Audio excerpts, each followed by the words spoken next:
Attention everyone, this is a call out post for the pan naps who I watched like the entire stream of lurking and who didn't raid into me even though I just started right now and he just finished like a little bit ago.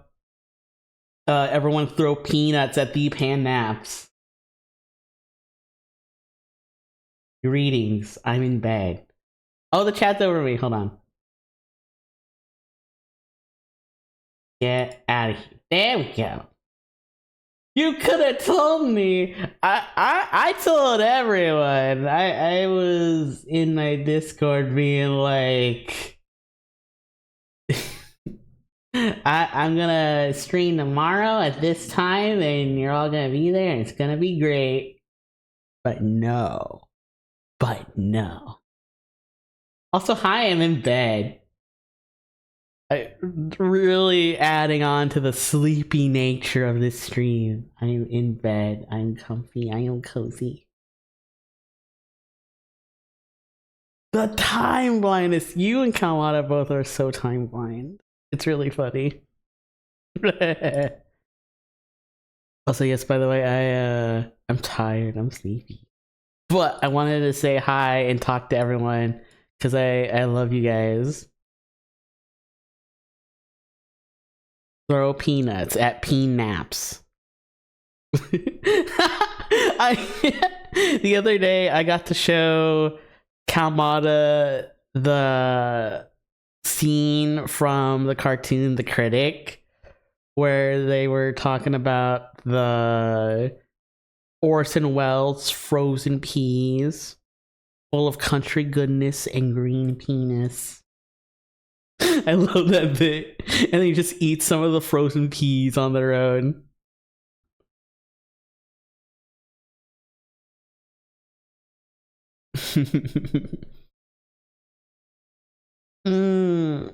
I see that redeem. I see that redeem. Hiari Mao Sakura. Let's go find it.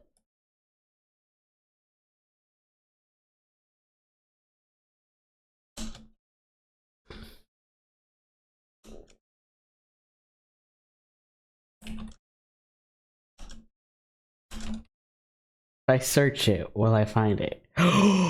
Yes! Yes!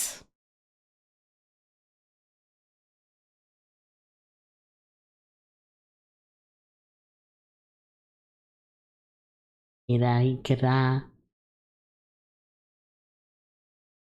starting to get a little more familiar with the musicals music, cause I'll get into it in a hot second. But I did start watching the drama, and I really like the drama. It's fun.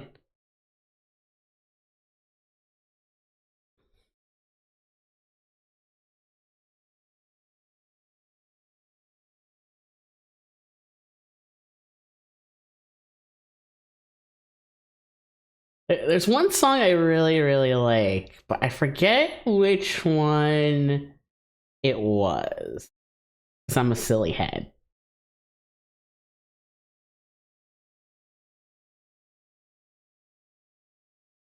Oh wait, no, I know this one now. I remember it. I like this one. This is the one that Team Red sings.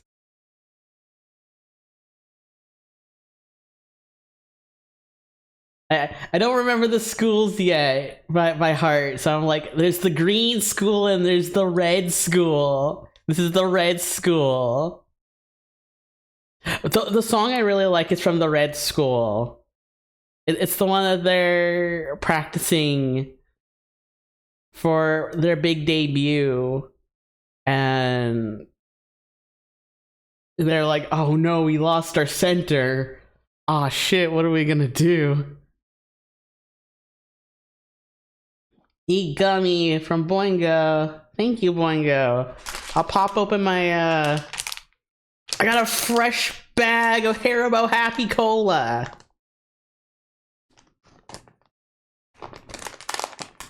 Gummies in bed? What?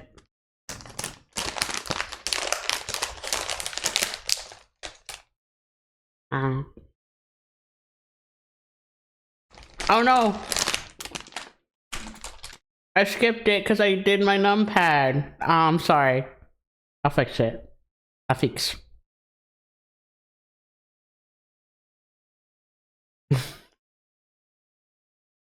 You get to listen to more of the song because I goofed up.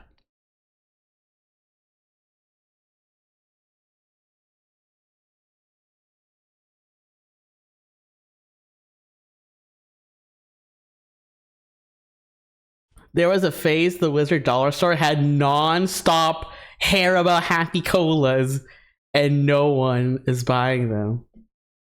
Music is muted? Is it? I see my YouTube. Hold on.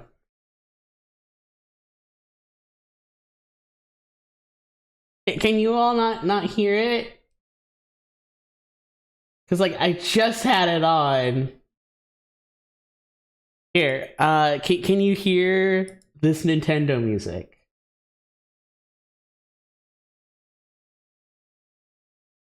Were y'all able to hear the intro music too? Cause like I see all of it getting picked up in my OBS.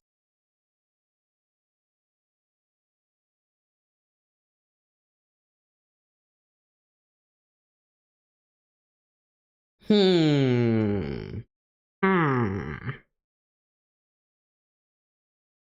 No Nintendo music either. What the? Hold on. Let's see. Let's fix. Let me fix. Oh, I know. I know why now. Let's see.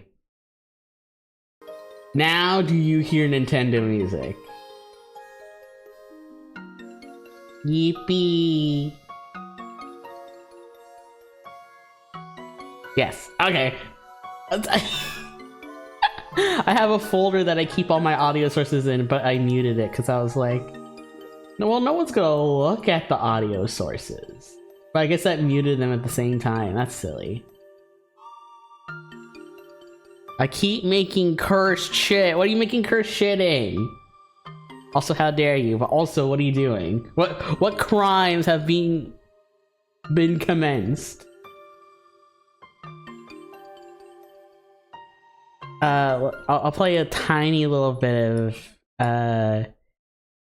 Kiari Higari Mouse Sakura, just so you all can get a taste of that heat. That sweet heat.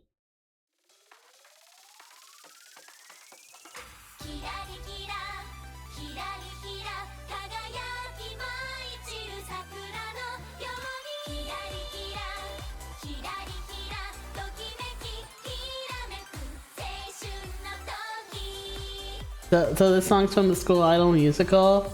There's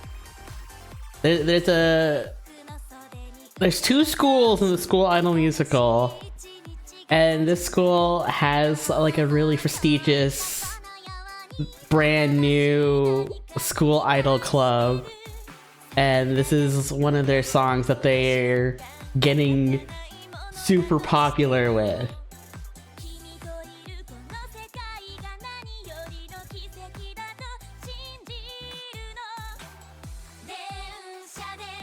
It's kind of a jam, and I like it. Honestly, a lot of the music in School Idol musicals a jam. I heard it like here and there from honestly like listening to songs on stream, but getting to hear it in context has been really fun. Sleepy bunny in my area. I'm here for snuggles. I am in prime snuggling position right now. We're getting super, super comfy.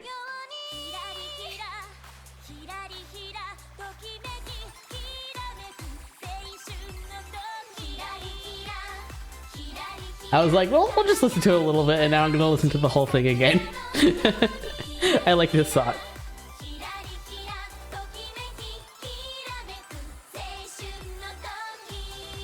And after I listen to the song, I'll look at the thing.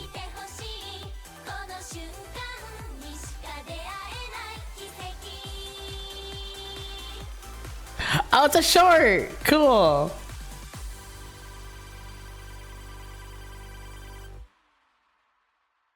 This one I'm gonna watch. This one I'm gonna watch cheated. Oh, this is cursed. Ah, beautiful. Excellent. You're in my server, Warden. You could just drop this to the... I have a channel for this. I have a channel for this. Where is it?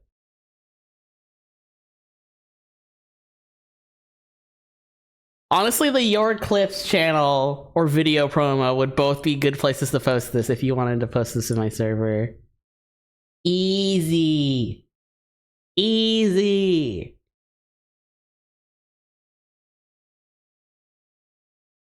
Be mine. Hi, Slammer. All right. Now we got ambient Nintendo music. Now we got the chill Nintendo tunes while we talk and hang out.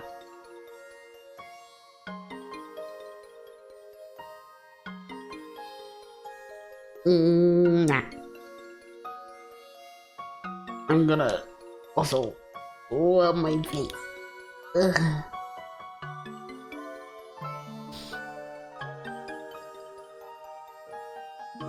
I needed more than tell you what fan base I dragged it into. What is it? Oh! You got Warden into Yakuza! Awesome! I think everyone should get into Yakuza, honestly. I'm so excited for everything Ryuga Gotoku is getting up to. Oh, wait, hold on. Yeah, speaking of, like, I was watching a lot of videos from Gashapin yesterday, because, I saw that Gachapin of all people did a cover of the song Hai Yorakande, which I really, really like, and it reminded me of Gachapin and how much I love Gachapin and Muku, and how people probably only really know about Gachapin from Yakuza 8. But like, dude, when Lex was playing Yakuza 8, they were absolutely ripping into my lovely little friends Gashapin and Muku, and I'm like, I will kill in the name. No one talks shit about Gashapin in front of me, let me tell ya. Get it done, get it done, order. Dude, I love Higor Kande. I saw that there was like official English lyrics. Like, I was like, oh, this is cool. I kinda, if the Japanese lyrics weren't so fast at some points, I would be like, this is a song that I would love to learn. The last year was definitely a year of me just like learning different songs for reasons.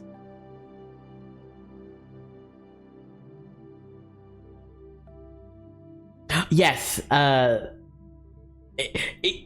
Kande is one of those songs where like it's breached containment. It's got out of its main audience sphere.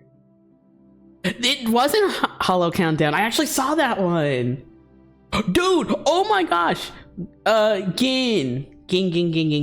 I also saw a different Hollow Countdown that had freaking a Love Live song that I really liked that I meant to show you. It was a 10-man My Tonight, which is like one of the it's one of the best Aqua songs besides all of the Aqua songs. So I will probably show you that one if I can find it again. I'll have to like search My Tonight Hololive to find it again. But it was really good and I liked it.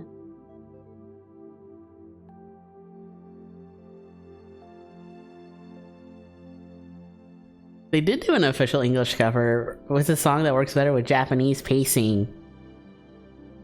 Yeah, I appreciate like the official English translated lyrics to it. But I think it's one of those things where it's like us as native English speakers, we kind of hear it and it's like, oh, something doesn't sound 100% right about this. And like, I don't think it's like a problem with the lyrics necessarily, because like they're lyricized very well. It's just it doesn't fit the cadence 100%. But like I like both of them. I like both of them a lot.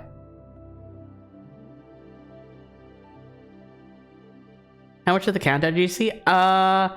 I skipped around a lot. Basically, I saw that they were doing high order content and I was like, wait, hold on. And then I skipped around to the rest of them. And I was like, unless something in the set list really interests me, I don't usually stick around for full set lists of Hololive shows, which I don't think is necessarily a bad thing in Hollow's case, because like Hollow does a lot of shows. Like if it's something like they were doing Hasuna Sora subunit lives last week, or I guess this week, it's like those ones you don't really want to skip around because it's like a full, like, just under an hour show and their subunits, and you kind of like know what they're going to be doing for their set lists.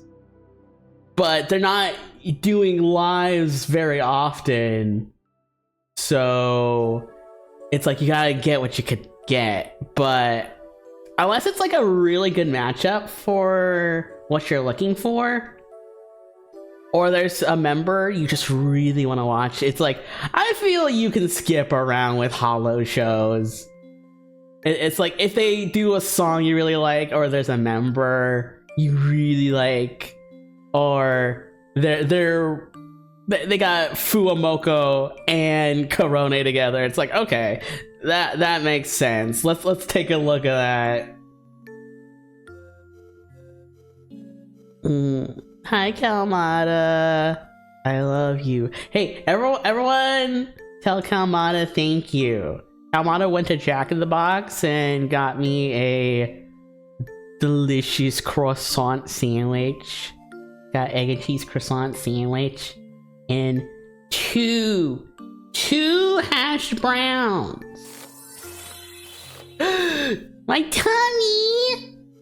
What's in my tummy? Oh, this coffee. Getting blessed.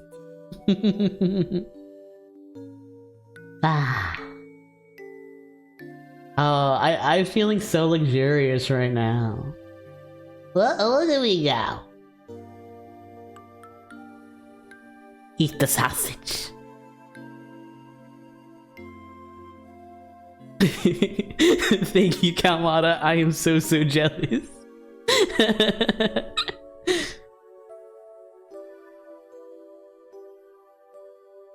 I love how many Canadians are like, I'm so jealous that you get to have insert fast food chain. That's actually one thing I'm very happy that like I am in America for. Like I like me some fast food, so getting it very accessible is a great thing. I think one of them in particular is not just like for the rest of the world, but also the rest of the country. I'm finally in a state that has the chain Whataburger. Wait, hold on. Can I adjust the... No. I want to get the pet better. Eek.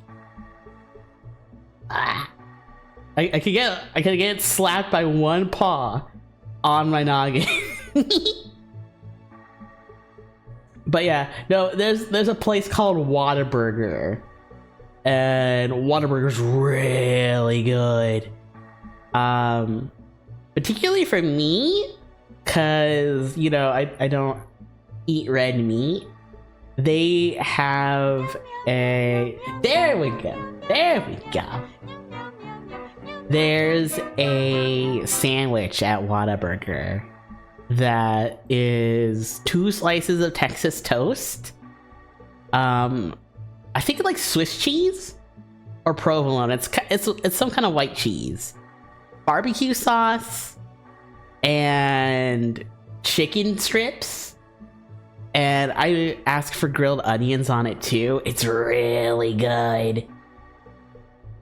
Just having like a chicken strip sandwich is a weird experience, but it's delicious.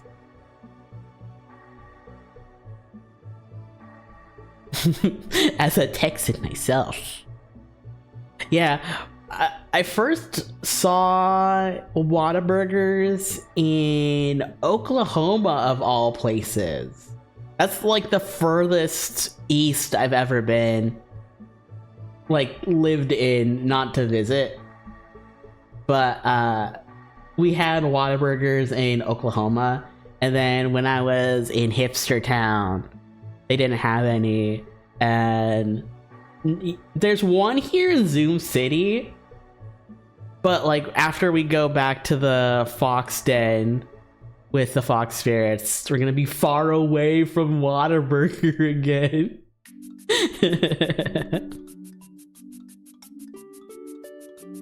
Wait, Savage style fries? Does Whataburger have like secret fry menus too? Because that's actually something I really, really like about In-N-Out. Like, okay, I'll be fully honest with you all. I used to be one of those Californians that was like, oh man, In-N-Out is the best. You gotta try it. But I had my first Five Guys not too long ago, and even from the stuff that I could eat, which is mostly like, you know, fries and like the grilled cheese sandwiches where it's just like bread and cheese and any like fillings that you want, like I gotta turn in my California card. I just like Five Guys better than In-N-Out. That was such a revelation for me, because that was like one of the first times I was like, oh, this is me being very un-Californian right now.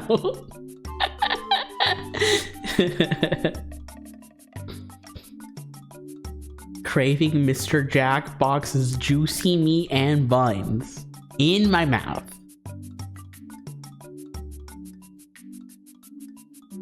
There's a freaking back in the 90s and like early aughts, the Jack in the Box commercials used to be really, really fun and funny. And there's one that is cemented in my brain. It was, so I don't know if like how many of you all are old enough to remember when the big thing that Jack in the Box used to do, they would make like these little foam balls, and they were like car antenna toppers, and you put them on top of your car antenna. And they made one for the new millennium, and I remember being like such a baby bun at the time, but they played the song, oh, what's it called? Like Give Us the Funk or Tear Up the Funk, something like that. And it was a bunch of the Millennium Balls absolutely getting down with it to give up the funk in the back of a truck. And I think that song got me into like funk and disco at such a primally like able to absorb information age via Jack in the Box commercial.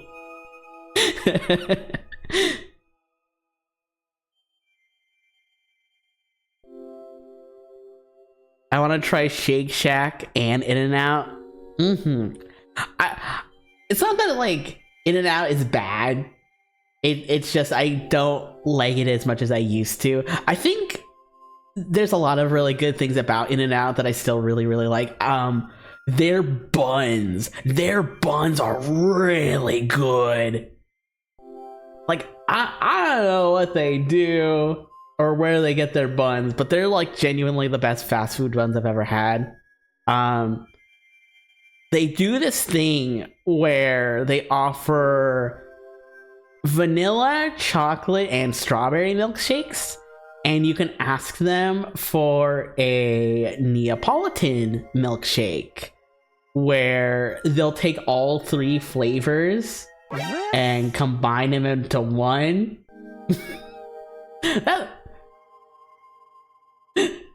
That's my buns! Those are my bunny buns!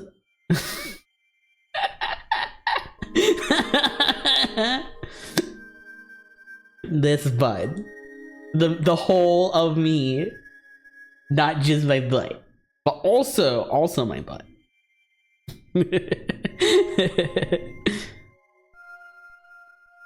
Did you know Jack has a son? He's a DILF? Worm? This does not surprise me. Dude, I think all the dads of fast food need to get together and like go fishing and do dad stuff. Be like Jack from Jack in the Box. The guy from Wendy's. I keep wanting to call him Charles Foster Kane, but it's not. That's the guy from Citizen Kane. The guy from Demmys. Demmys. No. Wait. Where was I? I saw Doug and I got distracted. Hi, Doug. We are at that part of a Demer Lupin stream where we're just talking about food. Stuffing your face as usual. How are you? I'm fine. I'm doing okay. I'm really tired. So Kalmata and I were both like, hey, we need to fix our sleep schedule. So the other day we stayed up like for like 20 hours and then fell asleep for like 12, and we're still kind of feeling the aftershocks of that. That's actually when I watched like most of the school idol drama. I watched 4 out of 6 episodes and I still need to watch the last 2. Dave Thomas! Yes, thank you. Thank you. It's like Jack from Jack in the Box, Dave Thomas, and I had one more fast food dad. There's one more. Oh, Carl Sr. Carl Sr. Because there's Carl Jr. There has to be a Carl Sr., right? I think all three of them should get together and do dad stuff. Like watch the Sunday game and go fishing and stuff. I remember getting a gold Pokemon card from Burger King. Come on, we're just talking about those.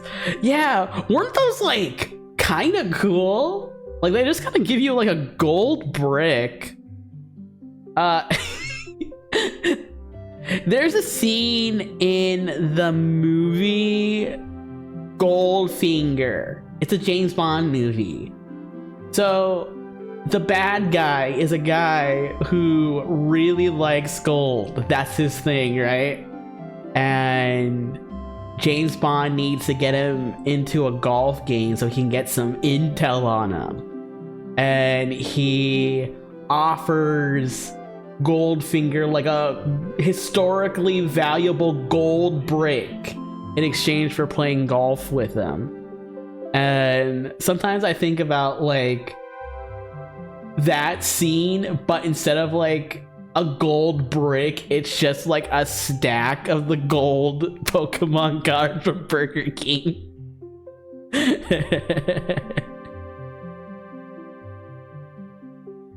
I got gold Burger King Charizard.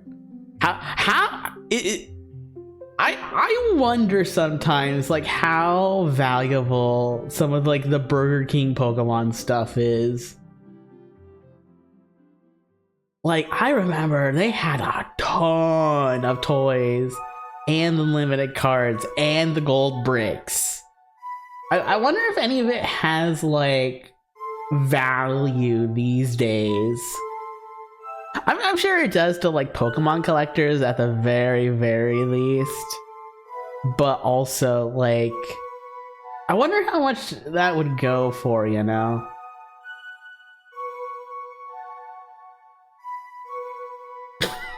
Shithead card collectors will buy it. No kidding.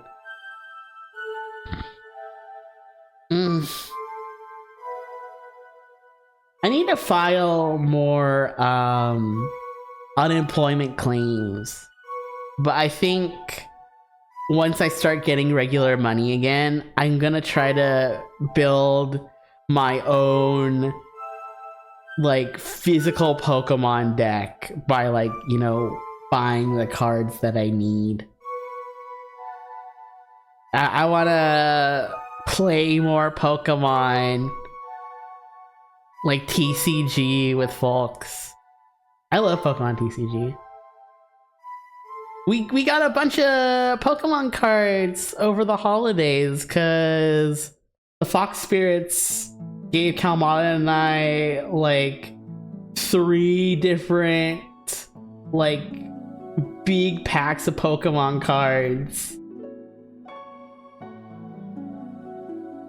The gold Pokemon cards only have any value if you have all of them. Like the whole set. Interesting. Yeah,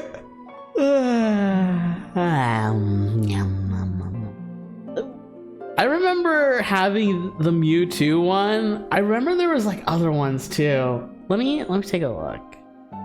Let's take a look. Gold Pokemon cards, Burger King.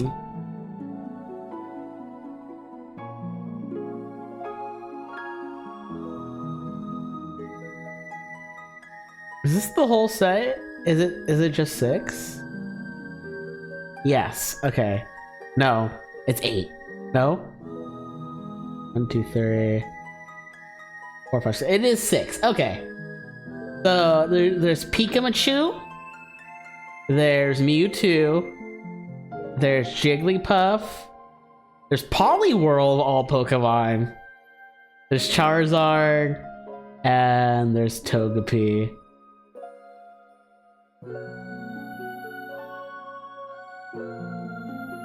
Oh my gosh. This is such a fancy little thing. Let me show you. I'm looking on Google, and there's a thing that has like a certificate of authenticity. Like look at this. It comes in like a little Pokeball, and it has like a little certificate of authenticity on it. It's like signed and everything? That's crazy. That's amazing. Poliwhirl has always been sold with the big names. See, like, for Clefairy and stuff like that, I kind of get it, because, like, Clefairy used to be the one that they were going to make the mascot of Pokemon, but, like, Poliwhirl, I don't know. I don't feel like Poliwhirl's got, like, mascot material, you know? Just doesn't have the chutzpah.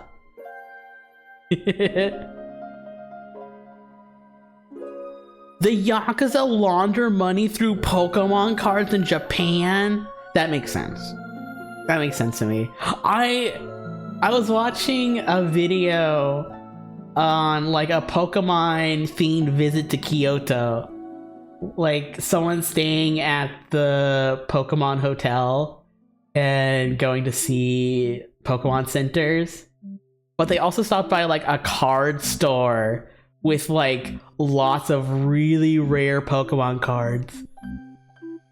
And some of those were like $500 US. That's crazy.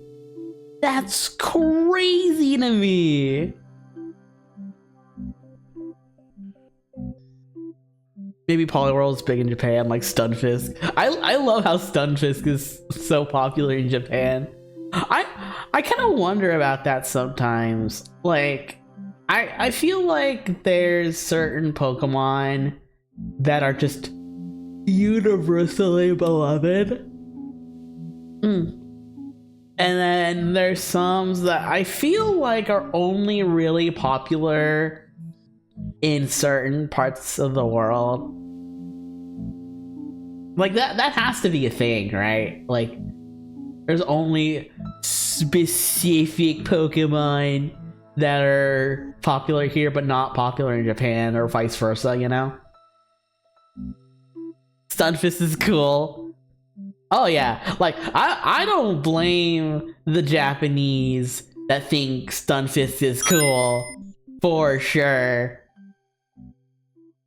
It's so cool seeing like the difference between, wait, I wonder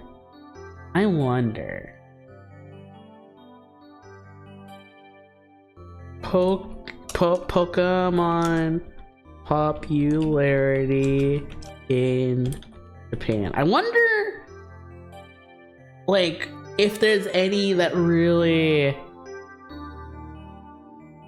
standout ones. I guess I'm trying to search it, and it's like, well, is Pokemon popular in Japan? I'm like, yes, but like, which Pokemon are you quiz?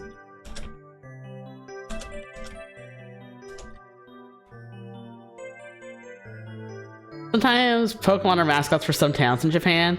Yeah! Yeah! Like, my favorite one is Geodude.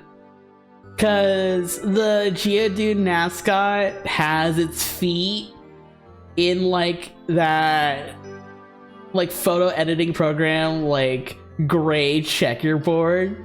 Like, it's supposed to be transparent. I think Lapras also got recently adopted as a mascot for like a prefecture, which is crazy. That's pretty cool. Article from The Gamer. These are the 30 most popular Pokemon according to fans in Japan. This was done in 2021. Hey yo!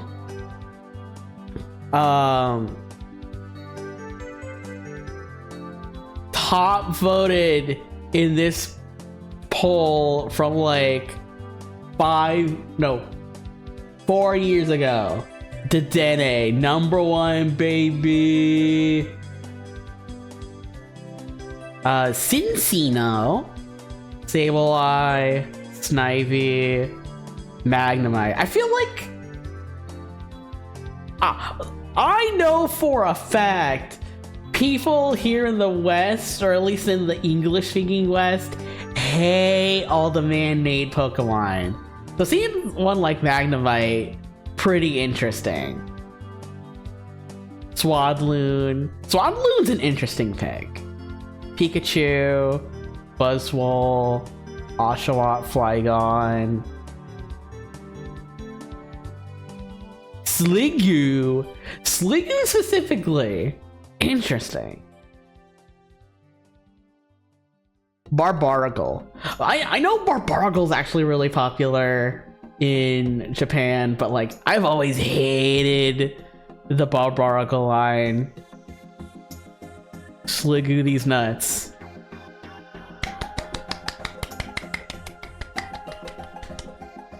I think Americans are probably more openly horny for giving furry bait Pokemon. Yeah. Which is kind of funny because like there's absolutely like furries that like furry Pokemon in like Asian countries too. I follow a lot of Japanese and Chinese furries on Twitter that sure do like furry Pokemon just as much as the Western furries that I know.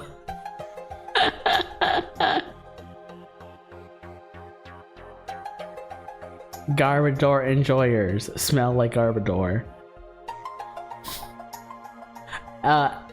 Actually, Garbodor enjoyers are high-class citizens, and they should be appreciated. I feel like Garbodor should be appreciated more. I love Trubbish and Garbodor. I know. I think they're great.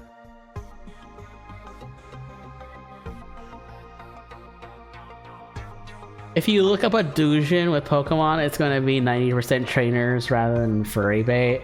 Well, yeah, because like Pokemon is really popular and it's much easier to draw humans for people already in the business of drawing doujinshi rather than like furry artists doing it for a furry audience, you know?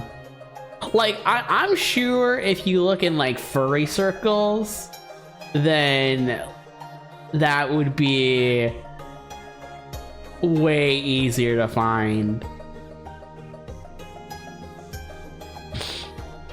It's all about like, I see this sometimes with like dirty artists in the West too, or at least again just like English speaking ones. Like they're not even interested in a thing, but they're just like, oh, this thing is popular, if I draw porn of it, then like that might give me a little boost in social media algorithms.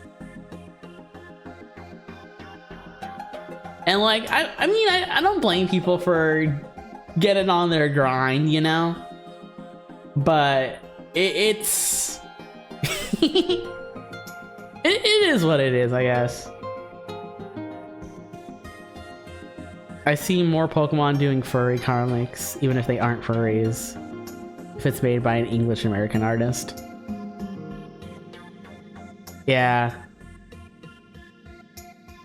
again, I feel like it's like a means to like how hard or easy it would be to find furry audiences in that language. Cause like for us, it's much easier to find English speaking furries than it is to find, you know, Chinese or Japanese speaking furries. Cause one thing about the furry community, even though like I know a lot of us here are furries, we've found each other, but furry is a really tight-knit niche, but it's still a niche. You kind of have to get out of your way to go find it sometimes. And I'm assuming the same is true for furries of any other country or language. But like once you've breached containment, then you're in. You know and you know.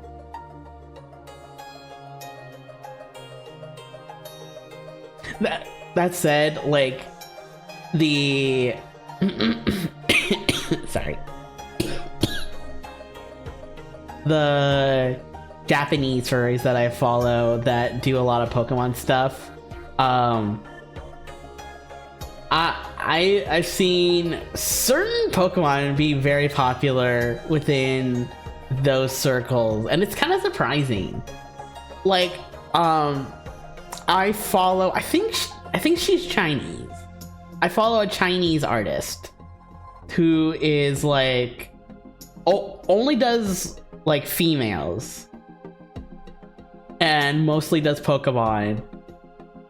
But it's kind of what you expect from like an artist that likes to draw cute stuff. It's like the evolutions and Vulpix and that kind of thing. But like another artist I follow does like Pichu specifically, which I found really interesting. Like, out of all the Pokemon to, you know, be obsessed over, it's Pichu. It's like, that's cool. I like that. I know there's also another, I don't think this artist is a furry. I think this artist just really likes Wooper. But I follow an artist on Twitter that does like daily pictures of Wooper. I like that artist a lot.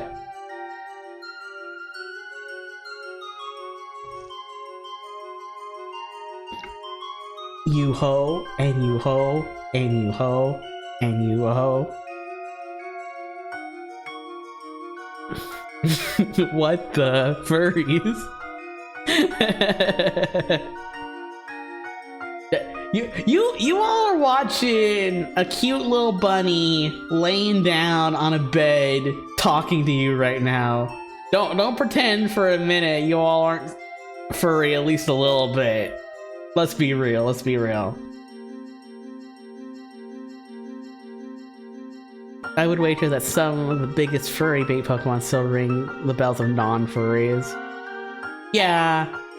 I mean, like, there's like furry bait, and then there's like Pokemon that are basically humanoid, you know? Like, I would say like Gardevoir and like those type of Pokemon are basically like humanoids. But like, I feel like if you're a monster series enjoyer and you like humanoid stuff, you're probably into Digimon more than Pokemon. That's just been like my perception of things, so it's very limited. But like, I know two people at the very minimum that are not as weirdly like deep into furries as certain people, and they're more Digimon people than Pokemon. So like, stick that into your brain cauldron and turn that 3 times clockwise. Hitmonlee foot job.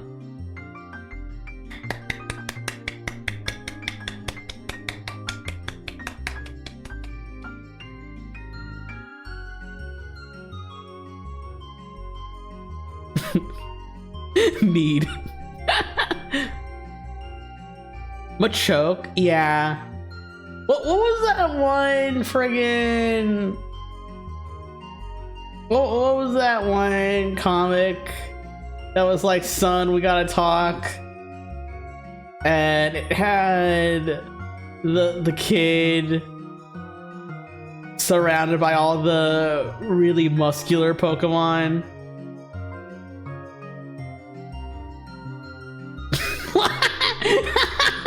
Like Applebee's foot job, but Pokemon.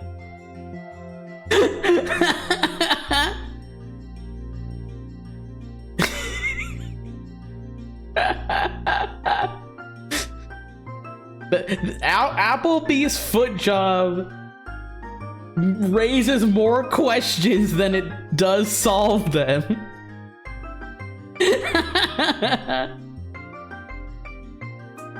This is not VR chat, this is Warudo. It is a 3D program where you can import your 3D model and do whatever you want in it. I stream with it. I could show you around. Also, thank you for the follow. Much appreciated. Cranking your hog in an Applebee's. See, I'm on the bed.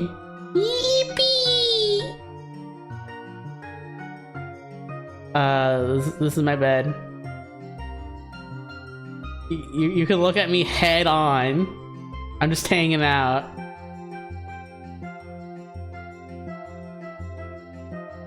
I got a little bit of movie magic going on, so like I don't want to get in like too far away, you know. I saw Bunny and clicked. Perfect. You are in the right place, because I am always Bunny all the time.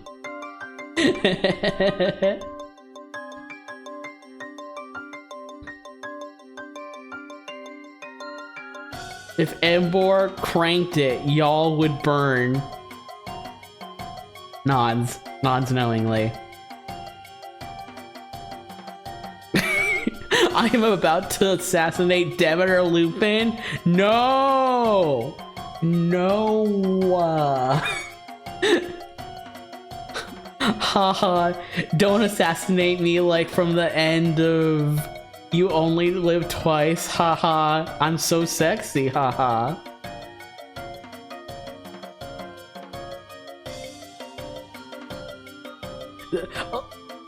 There's so many ways you can like kill someone by dropping poison from like a high place, but like the way I think about it is near the end of You Only Live Twice, and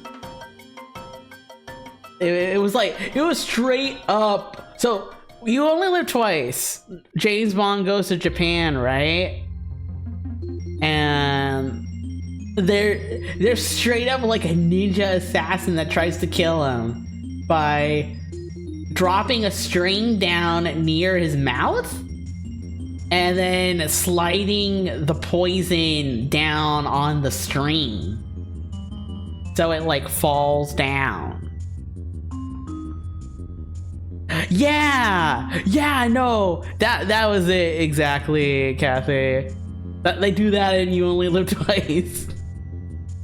You Only Live Twice is also the James Bond movie that has the frickin' like mini plane that James Bond flies around in. That was cool.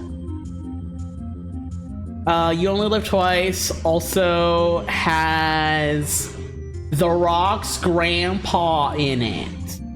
He's a goon in it. Assassins actually did that. That doesn't surprise me. Like, Ian Fleming, the author of the James Bond books, like, he knew his shit.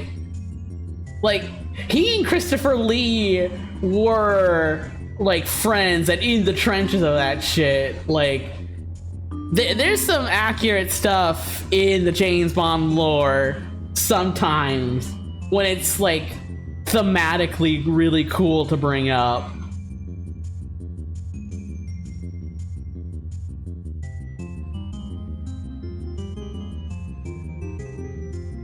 YOLO 07.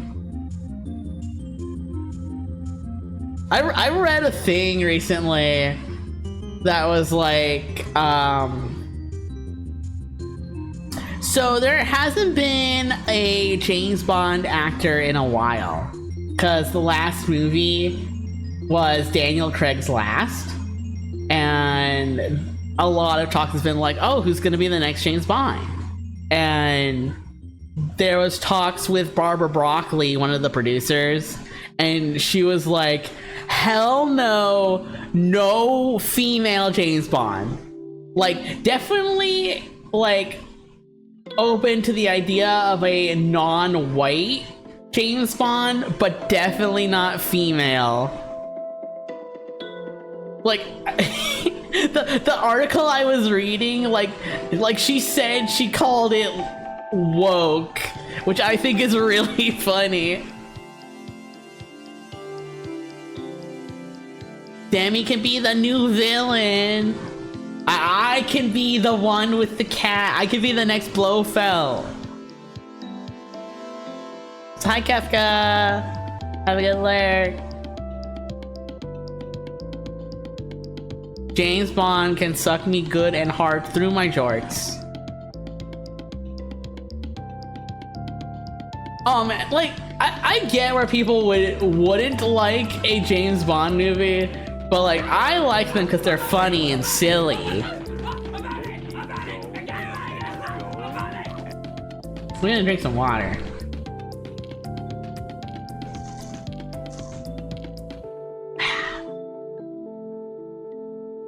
They are painfully boring.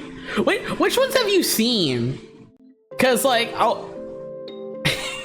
some of them I can call very bad, but definitely not boring. Like, I can see someone looking at like the Daniel Craig, or even some of like the Seaneries, or the singular George Lazenby one, and being like, yeah, this is kind of boring. Have you heard of the woke mind virus, Fox DEI? Newer ones, definitely. Yeah, no. See, the thing about the new ones, the Daniel Craig ones, are they're supposed to be like James Bond but serious. Which gives them a certain vibe, but also like I can see someone looking at those and then being like, oh, this is like just a bunch of brooding people talking, so it's kind of boring. Pets your tummy, like that one. No More Heroes good. I love that one.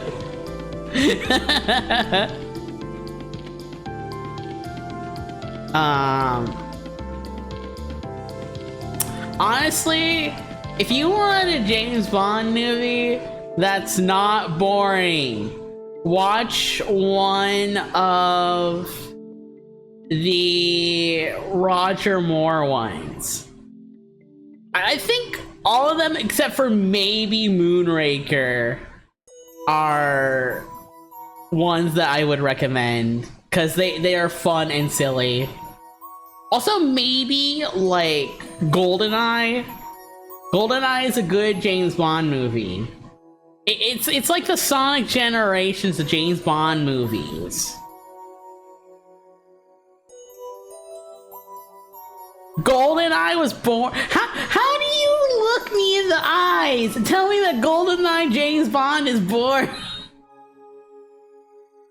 I fell asleep. He busts through a wall in a tank. How is that boring?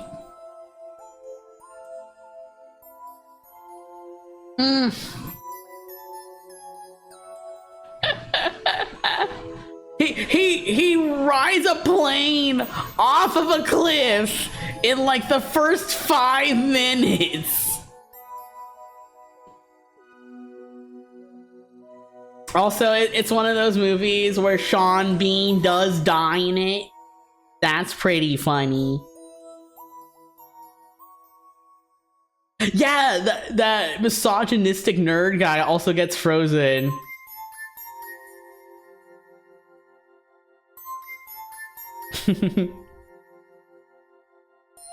that makes sense. That's fair. That's fair. I mean, like, Indiana Jones was supposed to be... So Steven Spielberg went to Eon, the studio that makes the James Bond movies, and was like, hey, I'm Steven Spielberg. Can I direct a James Bond movie? And they were like, sorry, master filmmaker Steven Spielberg, we will not let you direct a James Bond movie. And he's like, well, damn it. Well, heck. And so he just made his own, and that was Indiana Jones. At least with Indiana Jones, there's some weird wizard shit. Yeah, no, I'll give it that. Like, there's some wacky stuff going on in Indiana Jones.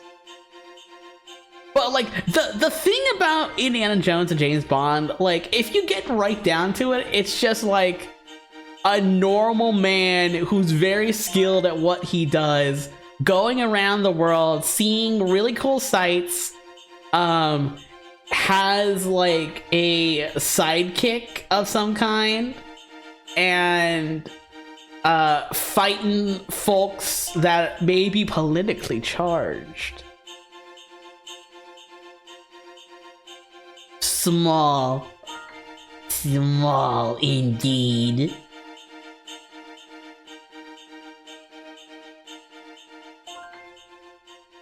I mean, Indiana Jones, it's absolutely, definitely like fascism, but in James Bond, it's kind of like weirder than that, because like sometimes you got like the literal KGB, sometimes you have literal communists, and sometimes you have like sometimes you have Demeter Lupin, who's like, yes, I'm going to make an evil lair inside of a volcano and send up my satellite made out of crystal diamonds to shoot lasers from the sky onto an ice palace and also flood Silicon Valley. Sometimes James Bond villains can be really, really fun and weird. Oh, like, if you want a non-boring James Bond movie, fucking View to a Kill, the villain is Christopher Walken, and that goes just as well as you think it would. Like, I love Zorlon, or Zorloff, or whatever his name is. He's funny.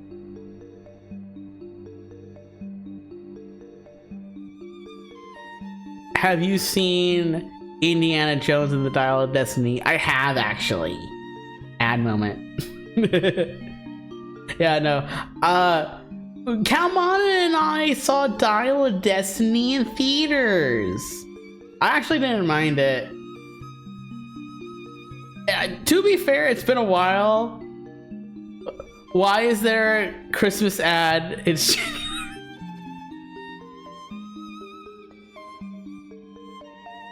The Indiana Jones game looks pretty cool. Yeah! No, I would love to play the Indiana Jones game sometime. That one looks really, really... I saw frickin' Channel Awesome playing it the other day. Channel Awesome's been playing a lot of wacky games, and I'm just like, oh my god, this is Doug Walker, man of my childhood, playing video games on Twitch.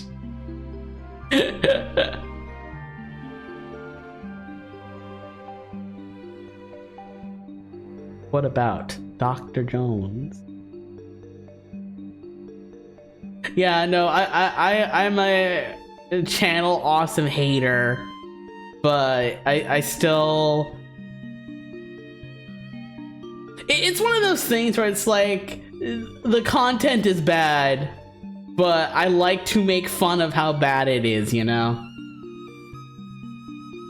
I remember when the frickin' what was it? The Wall review came out, and everyone was making fun of that. That's still like my favorite Dan Olsen video. Just the whole analysis of The Wall and the Nostalgia Critic review of The Wall. Columns 3 guy censor. Oh, look at him down there. My Columns 3 guy. Yeah. I can't reach it. Dang God.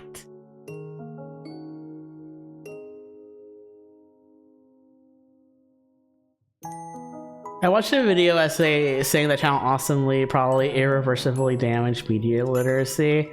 I saw that recommended to me, and I kind of want to watch it and see what they say. Cause like, weirdly enough, I would say it's like the opposite for me.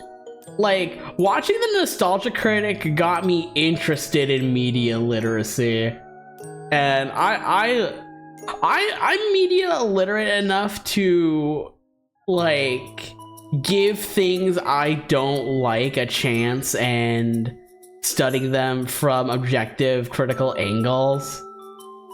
And I wouldn't be like that if it wasn't for me being a little kid and being like, oh, this guy, this funny man screams, but also talks about like film theory. And I like film theory. I think it's cool. And then I took a college course on it and I was like, oh, this is cool. I like this.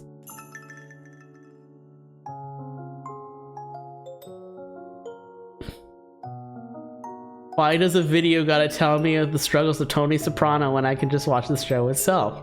Yeah, I mean, like, that's kind of like half of it. It's like, if you watch you know how some people are like, watching Let's Plays doesn't count as playing the game? It's kind of like that too. You can't just watch a video essay on something and then be an expert in the thing. Like, it's definitely an avenue to get into it, or if you don't have the means to get into it, it's a good like replacement for the meantime. But like, someday you gotta play the game to fully understand it. You gotta watch the thing to fully understand it. That's just kind of how living life works. I'm extremely media literate and never watched Channel Awesome, so the video must be right.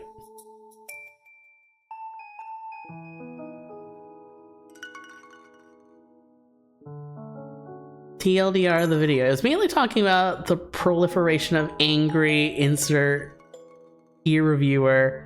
And how content that style relies on taking things at face value rather than thinking of it as a nuanced piece of art. I think... Wait, they basically draw a line from Channel Awesome to Cinema Sins to people who think Megatron was the good guy after watching the Transformers one. So, funny thing about that in particular, yeah, again, I haven't seen this video, I would like to, but I think there is a particular line from both Channel Awesome and the Nostalgia Critic, and also I would say you can feel this in something like Red Letter Media or Cinemassacre as well, where angry reviews used to be the big thing, and there's definitely still people that do it, but like, you don't really see that kind of content come out of Channel Awesome or Cinemassacre anymore. Like, I don't think I've seen like an angry or like an angry review from Doug in a really long time. And I don't... Doug Walker is a goofy ass man. He wants to be a filmmaker, but he can't because he is bored by the idea of bettering himself. But so like, I don't think it's intentional, but like, he just doesn't do the kind of screamy stuff he used to anymore. I think it honestly may be for health reasons more than anything, because like the last year or so he's been hit really hard by just being old. But yeah.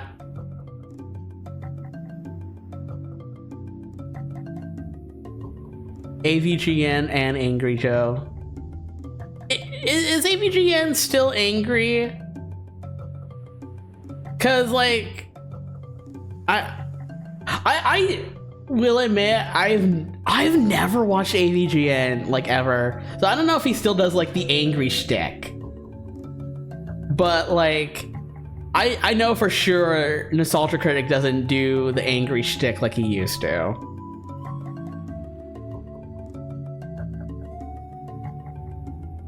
He's old now. Rolf's always been pretty chill. Said his stuff is satire. Yeah, no, exactly. That's been my impression as someone that's never watched it too. Like, I know back in the day, it used to be like, just like, again, kind of like the Nostalgia Critic, just like very over the top, silly.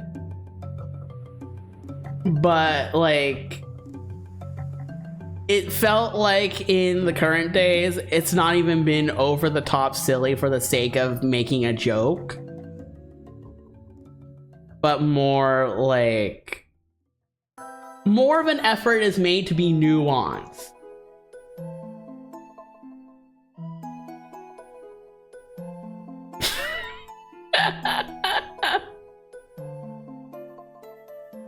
How many like famous people have you told to go fuck themselves, Kuma? Cause like, you already got Danny Trejo, now we got James Rolfe.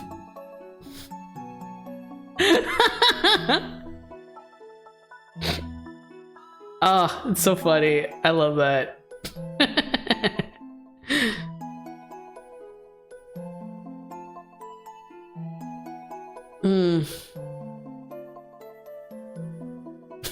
If you were blasting music in public, you are cringe. That's just kind of what Kuma does, though. He's blasting music, bringing the life of the party wherever he goes. I will fight anyone that besmirches my good friend King Kuma's name. How could I be cringe if I was on Vice News? Exactly. Kuma is based and not cringe. I'm gonna drink more water. I'm so tired.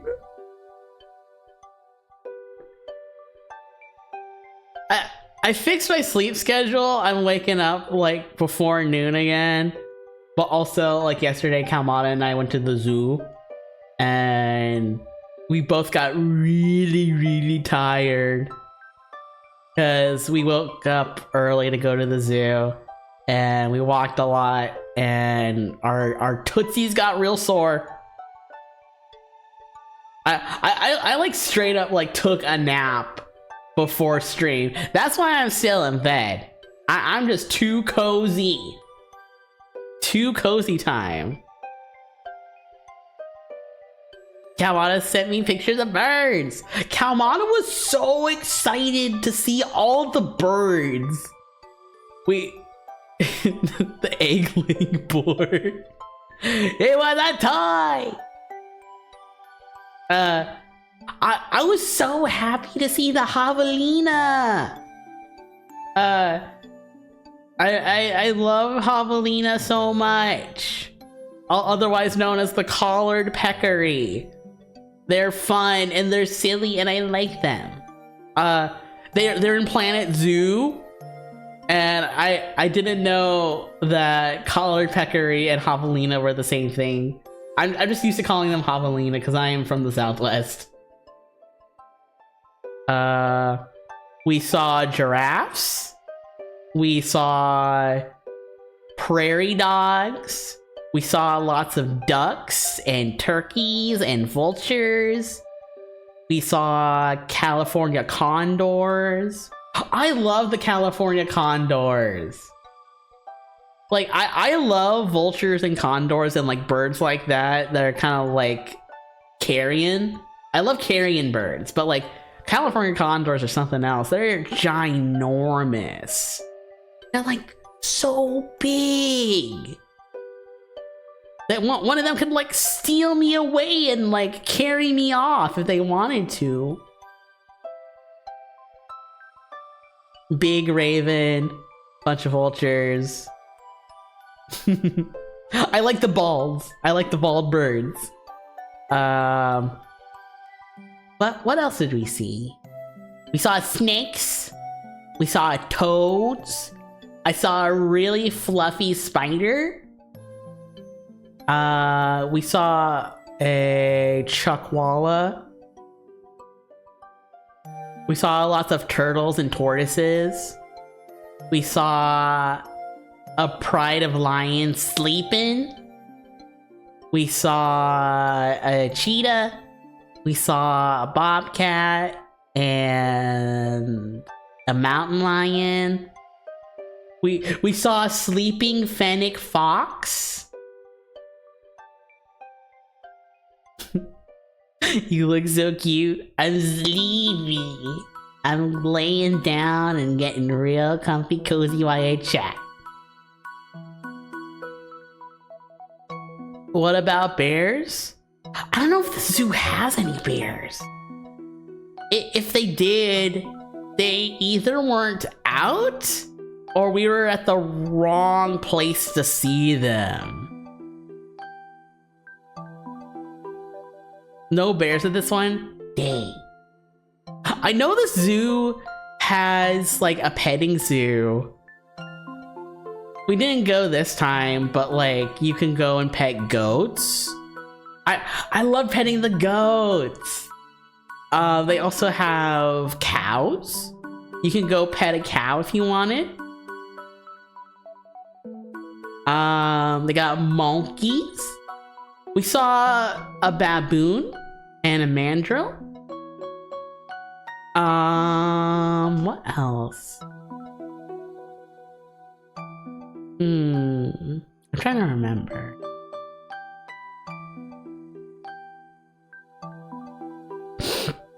Blah, blah, blah, blah, blah, blah, blah.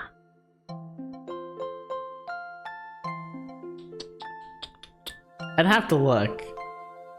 Let me check my but the phone that I use for my tracking is the one I took all the pictures on, so I'll post them later. Oh, we saw different hogs. We saw a red river hog. They were by the river. So I'm one of those people that actually likes to read the informational stuff at zoos. And I read about a type of snake where it'll play dead by throwing up and flipping onto its backside if it gets threatened. And the informational sign said that if you flip it over right side up, if it's playing dead, it'll just flip back over again. And I thought that was funny. Also, thank you for the follow. Much appreciated. Normally I play kazoo when people follow me, but it's comfy sleepy day, so I don't feel like playing like kazoo today. I'll play one kazoo. I'll play one kazoo.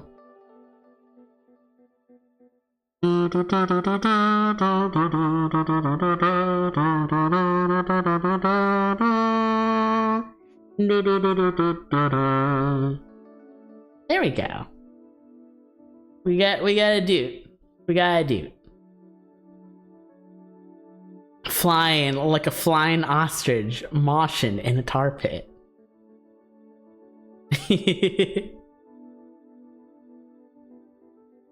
I love the neat info stuff at zoos and national parks. Yeah, no, same. I love reading about animal faxes. Like FACT, comma S. Faxes. I like to learn. Learning is fun. What do?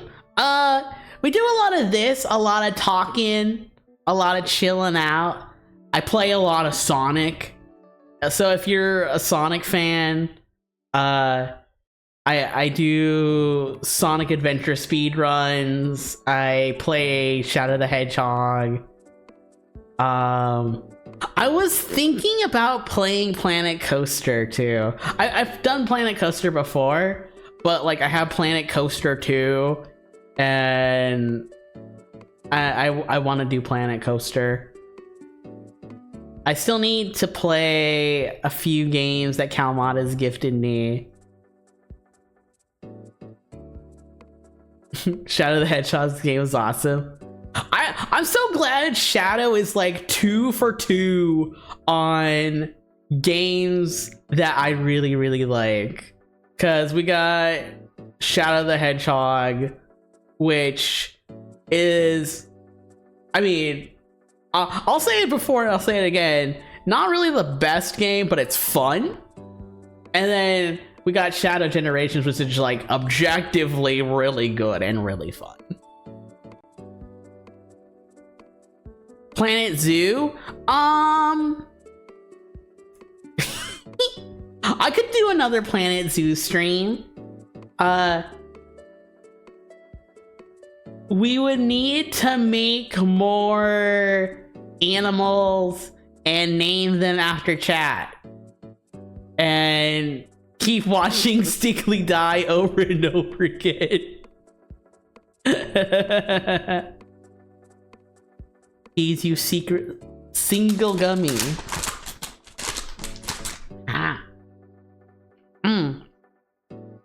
I love these little Happy Colas. Haribo Happy Cola, very underrated gummy, I think. Do you play Minecraft? I played Minecraft a couple of times. I wouldn't say it's really like the game I've played the most on stream, but I've enjoyed every time that I've played it. Minecraft is one of those things, like, I gotta be in the mood for it. But once I'm in the mood for it, it's like boom, boom, boom, boom, boom.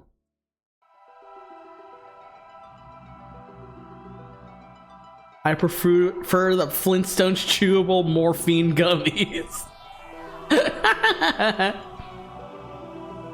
And growing. Can't believe the guy that did the Flintstones vitamin song also did the soundtracks for Halo and Destiny, which I know because I watched the Nostalgia Critic.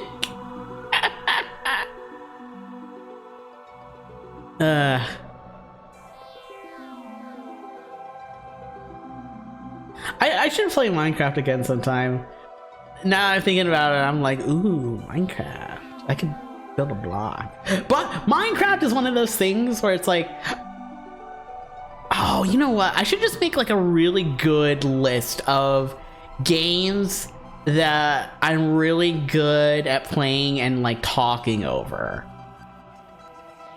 Like, I would like to do Planet Coaster, and I want to go back to more Power Wash. I took a little sneak peek after the last power washing stream, and the next area in the Shrek DLC is the honeymoon resort that Shrek and Fiona are at the beginning of Shrek 2. And I'm like, oh, that's such a cute place to power wash. Scoot over, Debbie, you're hogging the blankets. My blanket. My bed now. Looks like someone's gonna sleep on the couch today. How many things are there to wash in the Shrek DLC? I don't know. The only ones that I know for sure are Duloc, Shrek Swamp, and the Honeymoon Resort. I would be really surprised if they had more, to be honest. But like, I've never played through a full DLC of Power Wash Sim, so like, there could be more. Like, it would be cool if there was more. Cause like 3 would be a little tiny, teeny, weeny little pack. Are you a furry? Yes. I'm a shy furry. I'm a furry, but I don't really like talk to other furries. I need to talk to more furries. I think that's one of the things that I want to do more this year. Just like interact with more people in my niches, you know? I'm not really a fandom person, but I want to talk to more fans of things that I like too. I need to go out of my way to talk to more like Love Live and Sonic fans.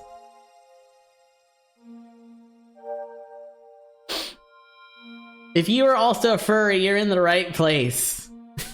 A lot of us here are also furries.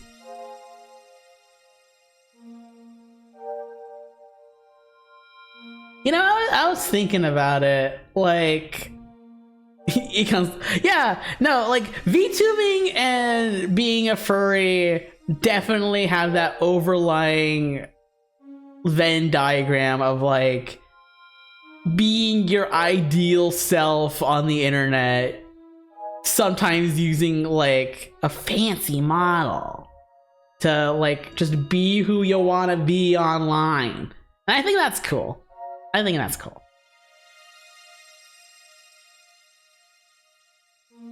But no, I was thinking about it. Like, I know so many, like, furry VTubers that, you know, have their 3D models and they do certain things that, like, every other furry VTuber does. And I feel like I have been thrust into this boat where I am expected to do certain things in like the contentosphere, but like I don't feel like doing them necessarily. Like it's kind of weird when I talk about it in like a vague, broad term like that. But like I know a lot of like 3D VTubers and furries do a lot of things in VR chat, and like I don't mind playing VR chat with friends, but I don't think like VR is for me necessarily, if that makes sense. Like I don't want to use it as a means to make content and like do the things that I want to do as a creator. I think the things that I really want to do as a creator are things that would be better suited for a live 2D model. But I don't know how long that's going to be until I'd be able to get one. And I mean, like, I think if I had one, I'd probably use it in tandem, because like I love being able to be a 3D model and rest in bed while I talk to everyone. This is cool. This is fun. I like this.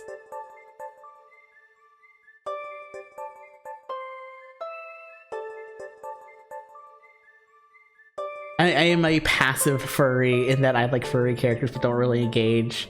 Yeah, that's kind of where I'm at too. Like, I have my furry friends, but my furry friends are the ones that really like look at the art, talk to other furries, go to cons. That's another thing that like I see a lot of furries do that I've never done and don't plan to do. Like, I don't think I'm ever gonna be able to go to a convention. As much as I would like to, I like the idea of it, but I don't think being like heavily sick for like a week straight is worth going to a convention for. Honestly, if anything, I would be less a furry and more like a yurukara. I want to be a yurukara. That's my dream. That's my goal for 2025. Just get like a funny Japanese mascot styled costume. If I could get a Japanese mascot style costume, I would go to a con. That's my thing. Demi stage show. Yeah. No, like I saw the video of friggin' Gashapin doing the cover of Hi Yorakonde, and I was like, I want to do that. I want to be a singing mascot. I got that same feeling when I watched Peanuts-kun too. I love Peanuts. I tried to see if I could get a puppet. Ah, that's awesome. I'm very furry adjacent, but feel for a lot of people. Yeah, there's a performance to furries that, like, okay, I'm gonna be real with y'all. Real talk time. One of the things that makes me so aggressively non-binary is I hate performing binary gender. I hate having to look or act either male or female because both of those stink. I think being male or being female is not something I like to do. And it's mostly because like it's an expected thing you have to do out of society. And I feel kind of the same way with furry spaces sometimes. Like, there's certain things you just have to do, and I don't like to have to do anything. You feel? You get me? Yeah!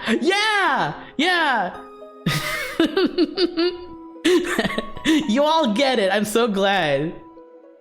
Sometimes, like, I talk about my gender in ways that I'm like, I don't know if anyone's gonna get this, because, like, I know my experience isn't necessarily, like, the only one to exist, but it's one that I feel very strongly because it's what I feel on myself.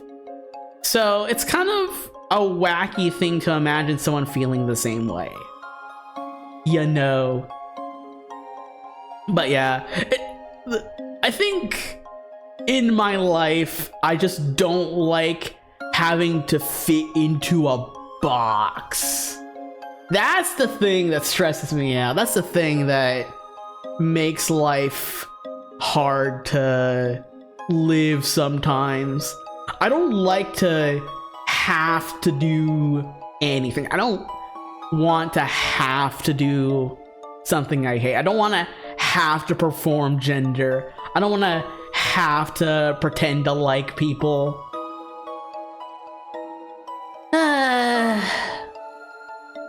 But thankfully that's not something I have to do here. I can just be myself. And I hope here on my streams and in my communities, you don't feel like you have to do anything in particular either.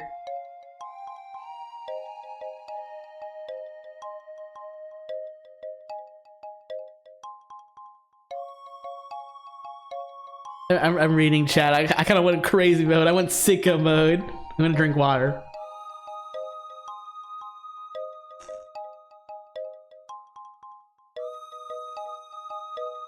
Funny thing, it was one DK song that made me identify as non-binary.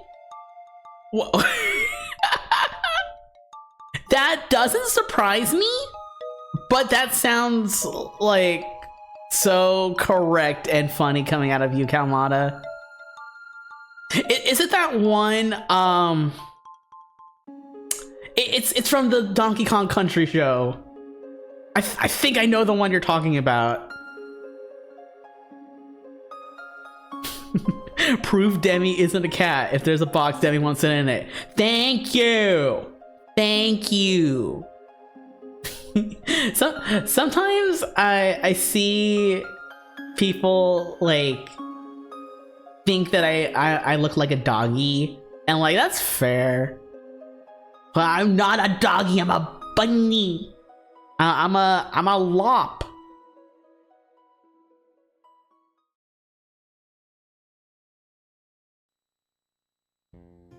Oh, okay. So we are going to listen to Kalmata's Gender Awakening song.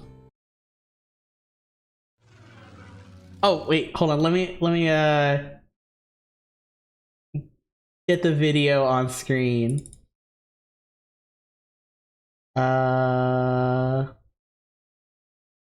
it's from Donkey Kong Country. It's got the video with it.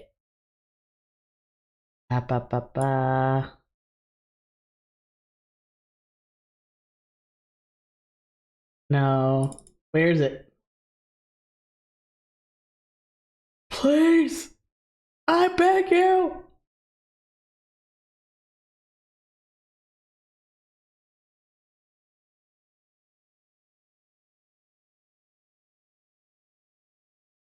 My YouTube capture doesn't want to work. Hold on. I'll just bring it up again. We're doing it again. There we go.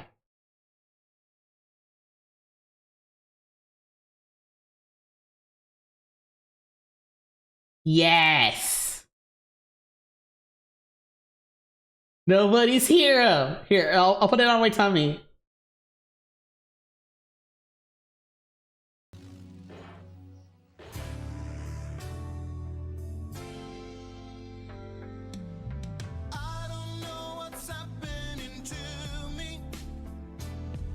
Why is DK country music so good though?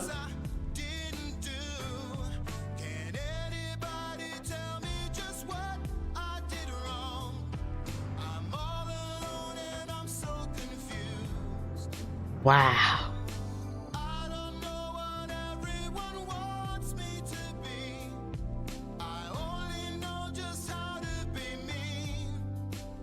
You know,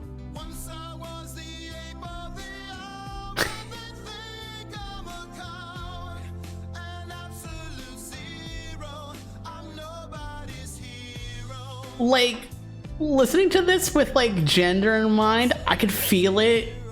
I feel it so hard.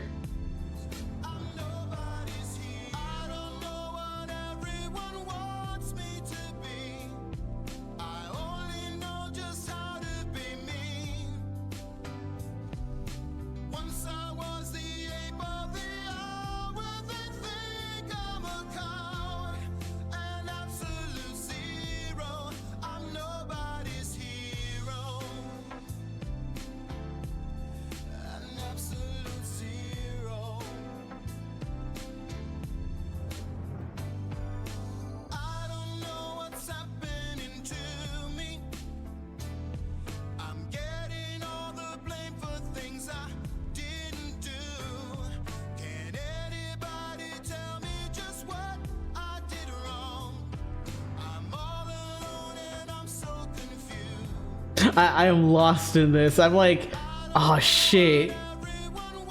This is deep. This is powerful.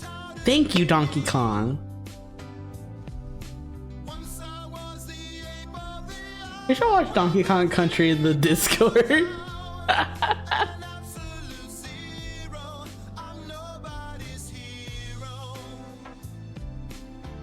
Why do these jams slap so hard? There's no reason for it. It's just so good.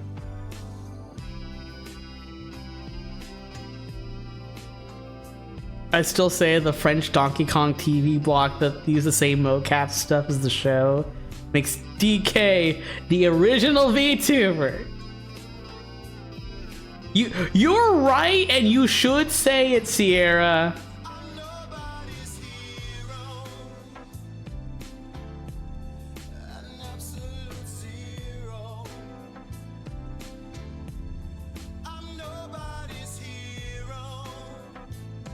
Oh yeah, no, like, wow. Yeah, no, the music and the singing in friggin' Donkey Kong Country is so good. It doesn't need to go as hard as it does, but it's amazing. It's so good. Just hi Yorakande. Hi Yorakande is a secret word of this stream.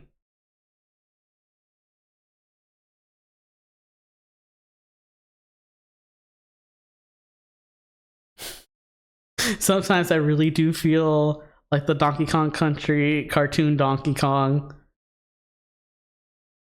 Not just for randomly breaking out into musical numbers, but for being awkwardly animated as well. Felt that though. Oh, let me get my Nintendo tunes back. Yeah.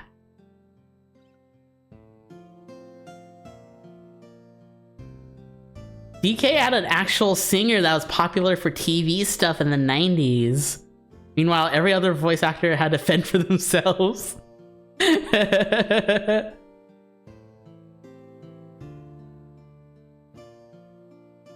Everyone, link your favorite Donkey Kong Country song in the Tunes channel of the Discord.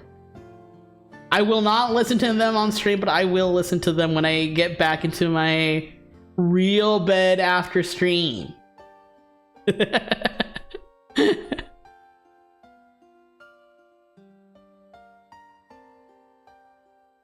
Wasn't there like a body swap song? That one was pretty good. Did Donkey Kong Country ever do like a time travel episode? I swear to God. I hope I'm not like Mandela affecting myself, because like if there's a time travel episode, I feel like that might be like my favorite one. The Tunes channel for music.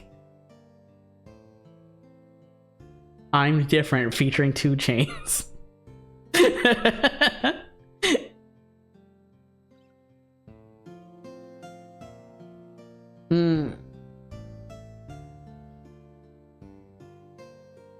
I gotta take the earbud that I'm gonna get sleepy if I listen to the Nintendo relaxing tunes.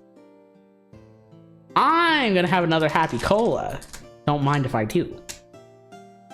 Don't mind if I do. I kind of wanna. I was watching a streamer I really like play Choicer Voice, and I kind of want to watch it more and also play it myself. I think that would be a fun streaming game. And also the big selling point is you can mod in different judges, and the streamer I was watching had Dunkachino as the judge for his Choicer Voice.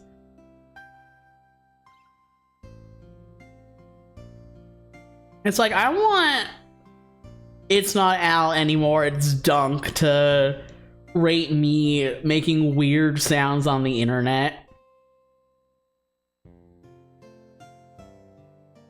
They did a It's a Wonderful Life sort of plot. That counts. I think that counts a little bit. I love time travel and like that kind of like time adjacent travel. Like it's kind of like A Christmas Carol. You know, where what is it with like Christmas and time travel? That's such a weird thing. Wait, so did Married with Children. Ba ba ba da, love and marriage. I love the slime on the Married with Children logo. But no, what was it with Christmas and time travel? Because, like, yeah, It's a Wonderful Life, you got a Christmas Carol where it's like, this is what's happening all around the world, Mr. Scrooge. And Scrooge goes around and they're like, this is what's going on because you were in these people's lives. What do you think of the time travel Treehouse of Horror with Homer and the Toaster?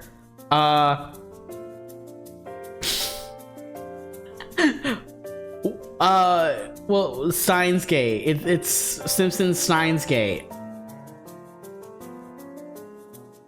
Also, I haven't seen that one, so that's just a guess. But my guess is that it is just Simpsons Steins Gate. But instead of a microwave, it's a toaster.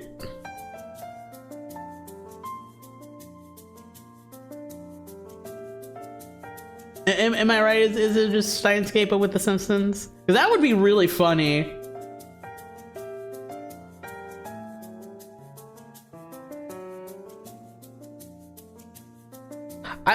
I kind of want to go and watch. I'm gonna have more Happy Cola. I want to watch old Simpsons again. I used to watch a lot of it when I was a kid. But now that I'm an adult, grown, mature bunny, I haven't seen any Simpsons. And I want to.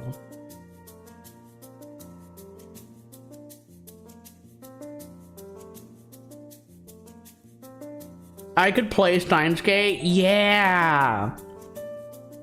Steins Gate's good.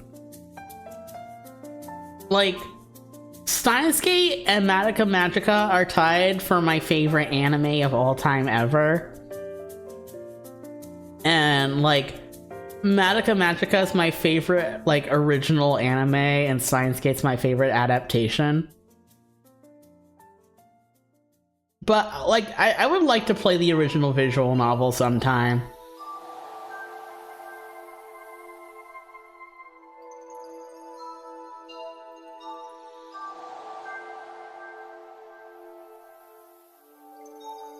There's a lot of them, too.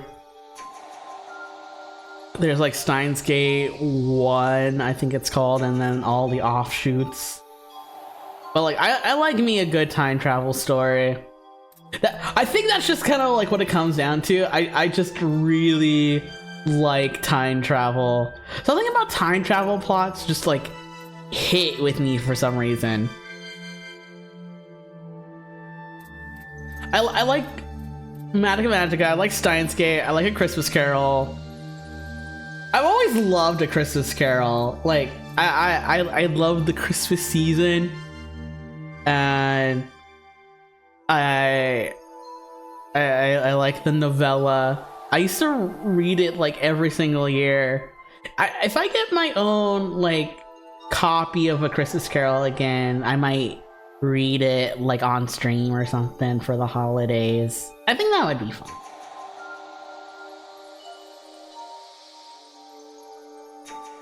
Madoka's a PSP RPG that's fan translated. Yeah! I actually have a copy of it downloaded that I've had for like over a decade that I've just never played. I heard it's really, really good.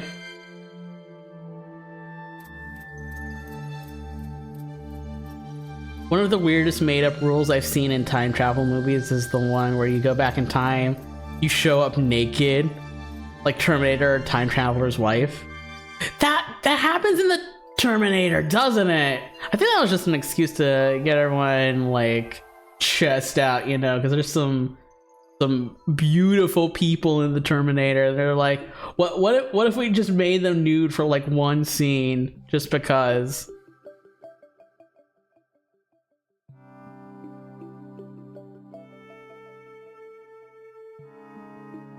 Oh, you know what? Groundhog Day. Groundhog Day 2, honestly. I kind of forgot that's also time travel in a sense. But I really like that movie a lot.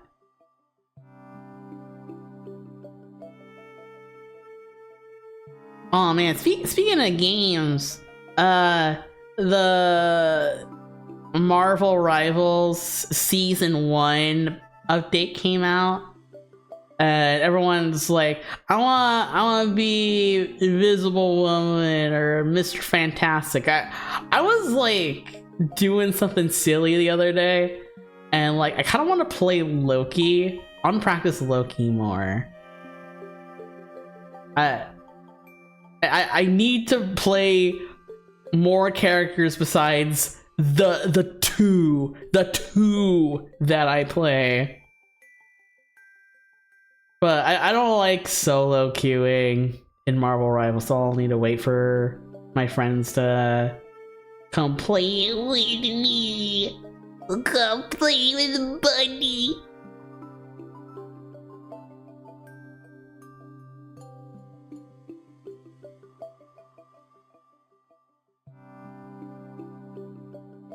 I'm trying to think of what else I've been playing.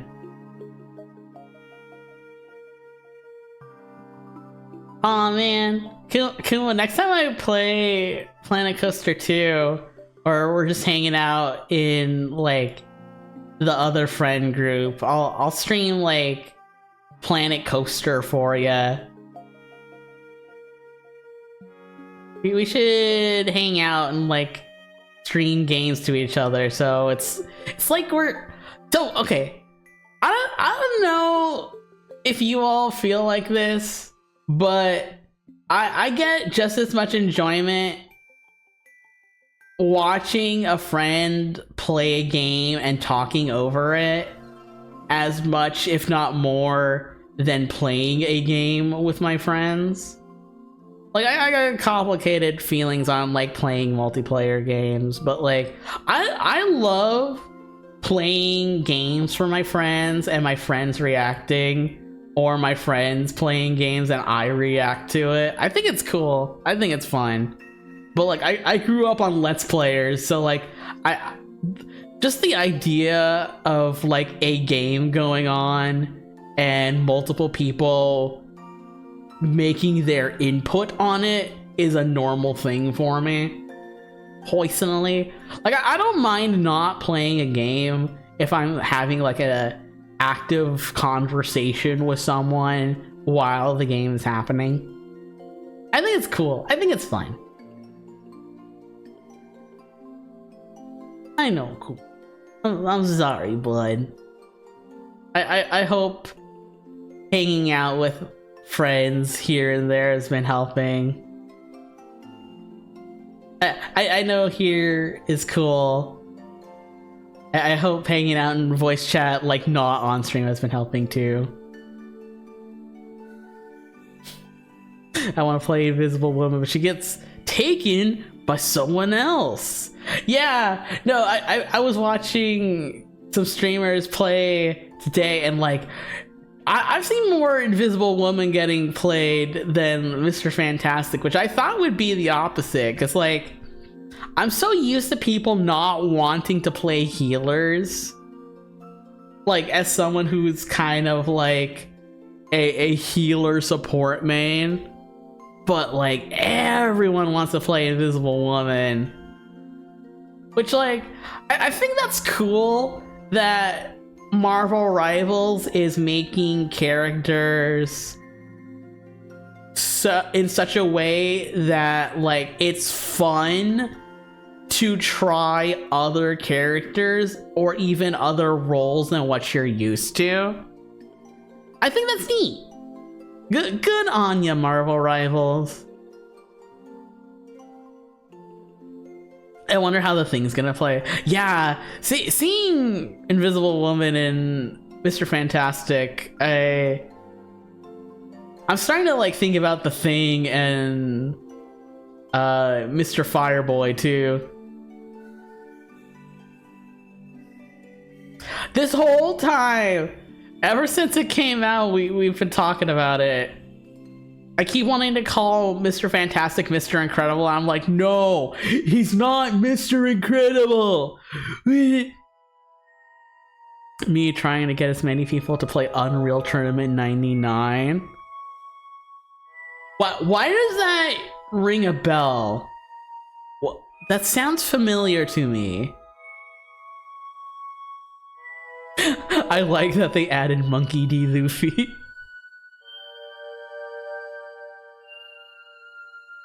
NetEase is looking into making a World of Warcraft style game, like an MMO, or just kind of like something with a WoW vibe to it.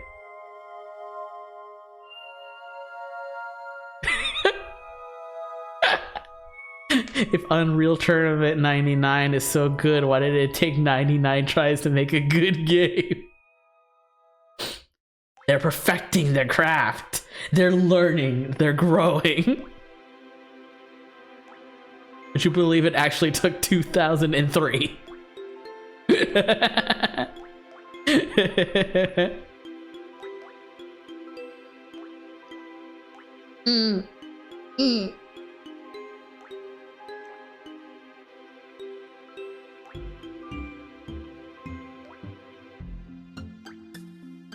I think I might stream tomorrow.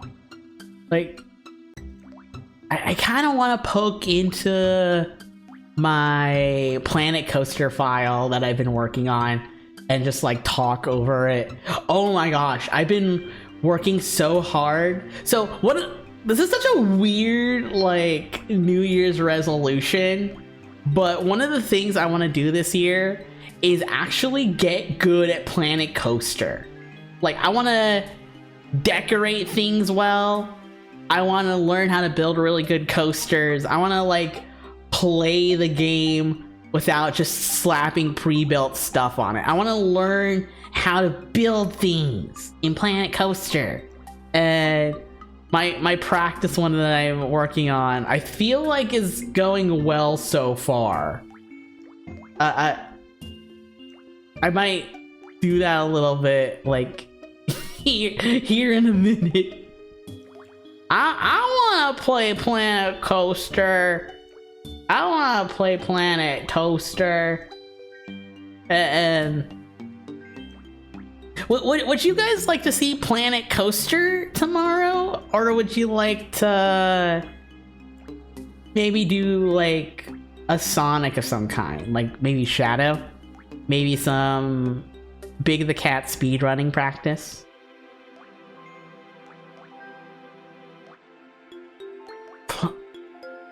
Blah, blah, blah, blah, blah, blah, blah, blah. Are you gonna make custom made demi mods? I would need to look into the modding for Planet Coaster too. Like, I've played vanilla for so long for all of the Planet Coaster and Zoo games, but I know there's a lot you can like download for it. I don't know what kind of mods I would make though.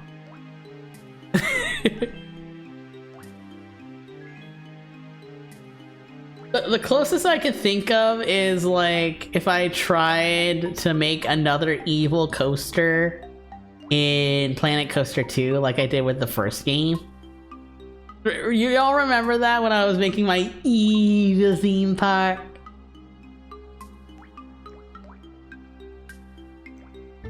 But yeah, I'm making a non-evil theme park to practice in. And I think it's been going well. I think it's been going pretty fun. It looks nice.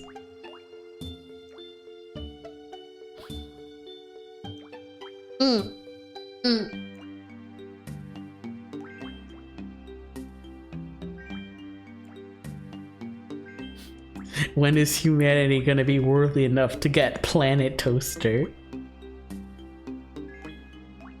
That would be really fun, actually. Like, kind of like a Planet Zoo or a Planet Coaster, but like you're building like a bakery. It's like you know those like simulation games like Card Shop Simulator or Pet Shop Simulator or whatever, like the running the store aspect kind of simulation games. Like Frontier making a game like that, which would basically just be like less like Roller Coaster Tycoon and more like using its customizable stuff to make your own like storefront and like sell stuff. Like I was thinking like you can make like a bakery, but it would be cool to make like a different kind of restaurant too.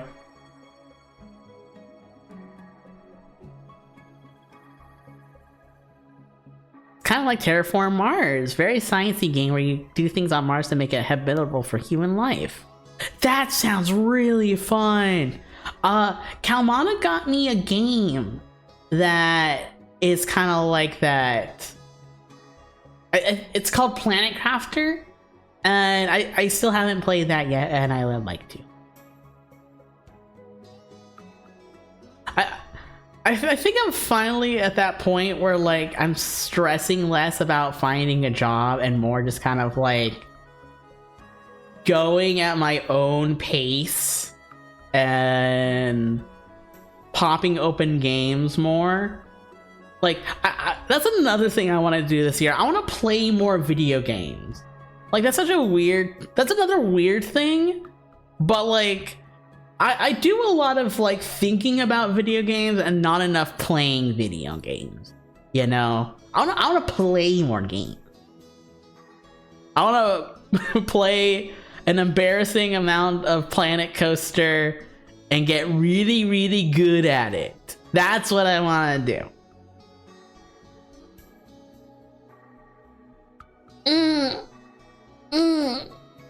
Yeah. Ah. You're expanding your horizons. Yeah.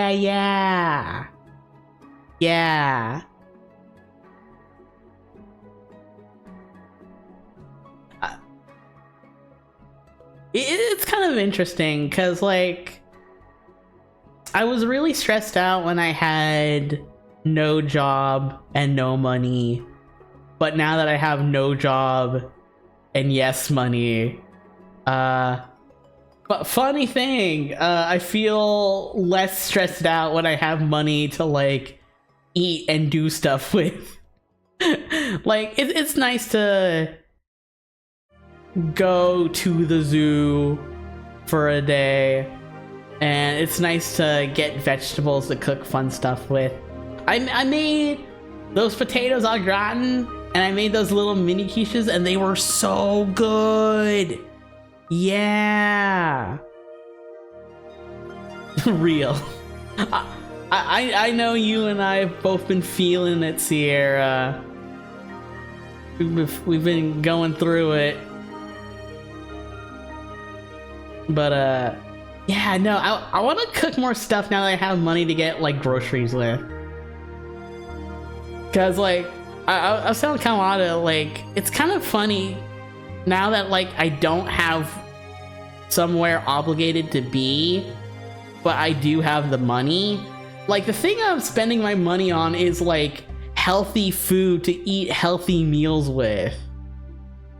It's such a weird thing that just having a little bit of money lets you do.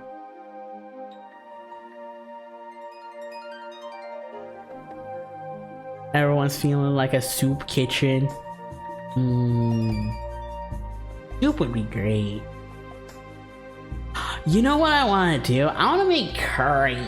I want to make curry again.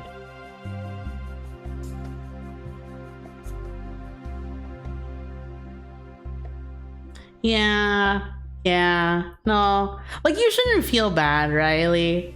Like, you're also just trying to make your ends meet, too. In like, different ways. Everyone has their own struggles. It's just sometimes a lot of those struggles are, like, monetary. And, like, it's kind of weird, because, like, we've been struggling for money for a little bit, but, like, I don't like talking about it, because, like, it makes me feel bad, and I don't like feeling bad when I'm hanging out with my homies, you know? So, like, I don't really make it a priority. I have means to get by.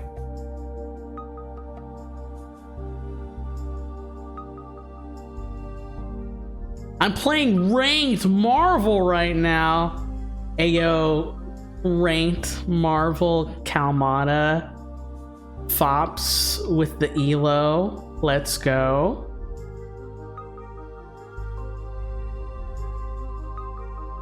You're not anywhere near the LA dumpster fire going on. Thankfully, no. Nah. I am well ways away from it. But like, I do kind of feel bad because there's a lot of creators, a lot of like small time creators that I really enjoy that are kind of in the area of where the fires would be. I have a friend in Monopolis that thankfully isn't affected by these fires, but like she was really going through it last summer with like California wildfires. One of the things about living in California, you just kind of deal with fires, and like it's just such a big deal right now because like LA Santa Monica is where a lot of like creatives live, so there's a lot of problems with a lot of artists kind of being in the hot zone for wildfires right now. John Goodman and Billy Crystal? Holy crap. See, I saw Santa Monica was like the big one, and I was like, oh my god, not Rat Boy Genius. Like, I'm so worried for Rat Boy Genius, because I love that guy. I love his music. I love his animations. I love how wholesome Rat Boy Genius is. Sully and Mike are now homeless. No! I got family close by there? No! Oh. We need your thoughts on the upcoming My Melody and Kuromi series. I'm very excited for it. I've been so happy last year with all the cool 50th anniversary Hello Kitty stuff.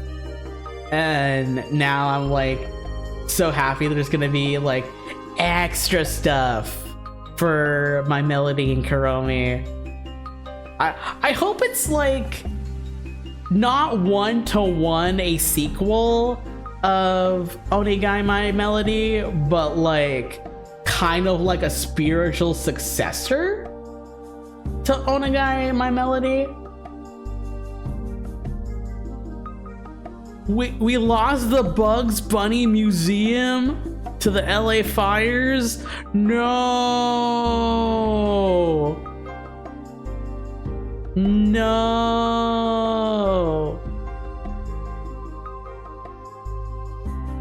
Yeah, I want to see like how do I say this? I love the supporting characters for both My Melody and Kuromi. Like mostly Baku. Baku's my homeboy, but also everyone else would be great too.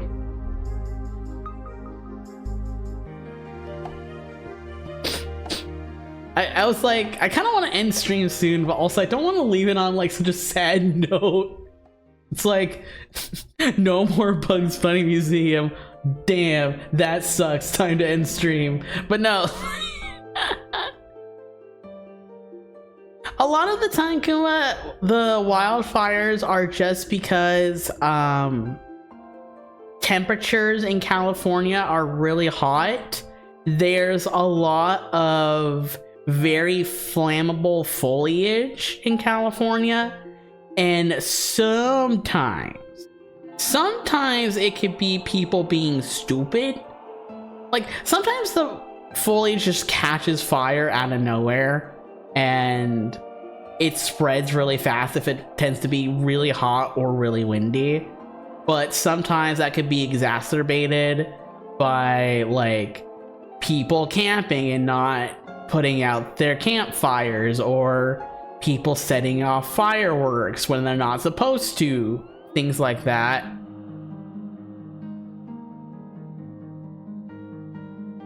Yes, like gender reveal parties with like fireworks or explosives.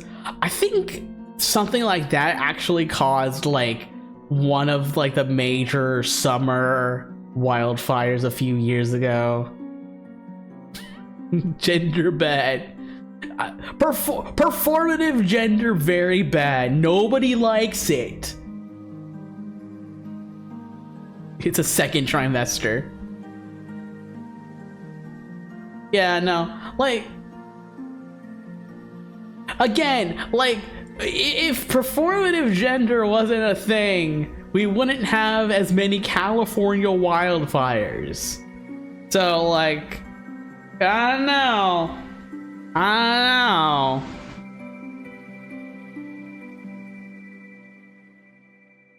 All right, our heater came on, and y'all know how I don't like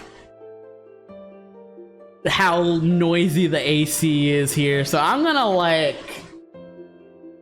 fuck Smokey the Bear. Okay, I need context. My favorite bear not liking Smokey. Very interesting. He caused more forest fires than prevented them? What the? Chat, is this true?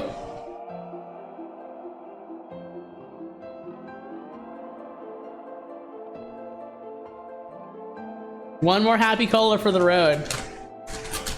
Ah. That's PETA.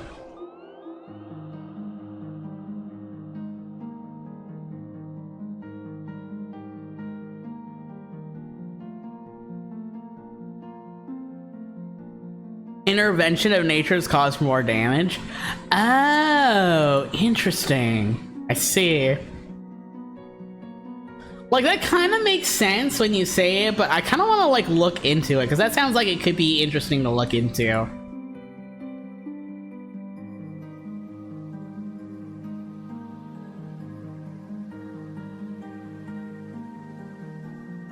Hey yo.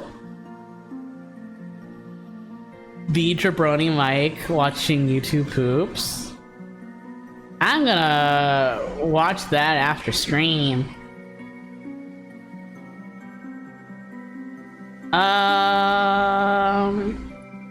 Let's see who I want to send y'all to.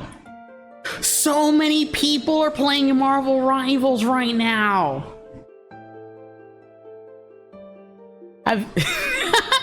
Do you think Smokey the Bear and the Dare Lion have ever explored each other's bodies? They better. They better have. Dare Lion is a narc.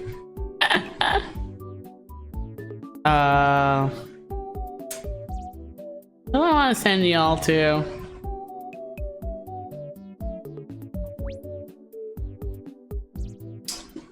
Toad's playing Undertale.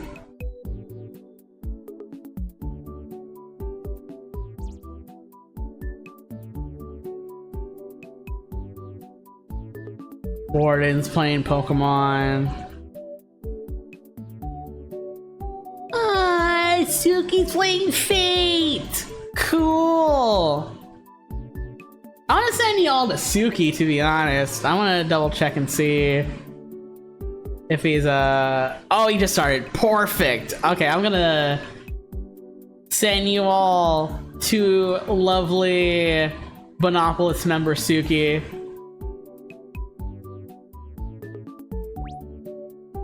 Please spell it right, brain.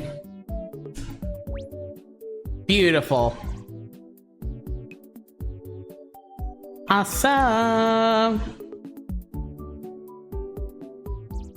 Oh, wait. Oh, yeah, that's right. I'm wait, how I wait, what?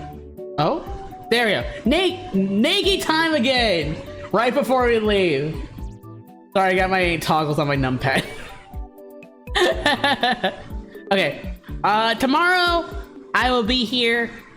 I will play some Planet Coaster probably because I like Planet Coaster. We'll do some chatting. We'll do some talking. You get to see me work really hard on actually trying to decorate things. And then yeah, I'll do other stuff. Maybe. We'll see. I need to get back into the groove of streaming regularly again. I'll make a schedule. I'll make a schedule for next week. Maybe. Again, we'll see. I will see you all later. I'll see you all tomorrow. Goodbye. I love you all so much. Go do crimes, everyone. Hua!